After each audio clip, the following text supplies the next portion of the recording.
Me zai faru idan ya zamanto cewa kun yi rijistar Jamb a baya kuma kun yi generating profile codes amma kuma kun yi gyaran bayananku daga baya? Ma'ana kun yi profile code sai kuma ya zama daga baya kun gyara bayanan da suke kan nin ɗinku. Kun san cewa profile code ɗaya kowanne ɗalibi yake da dama ya mallaka? Shin hakan yana nufin bayananku ba za su gyaru ba kenan?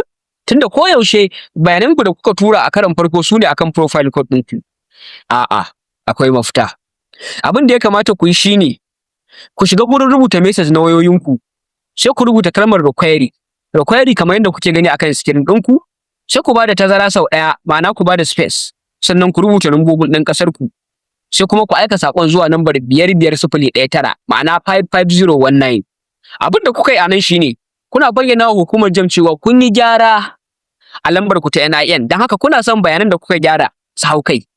Da zarar kun yi hakan, za ku samu saƙo daga Jamb cewa abin da kuka gyara ya hau. Wannan shine mafita mafi sauƙi. Allah ya ba mu sa'a.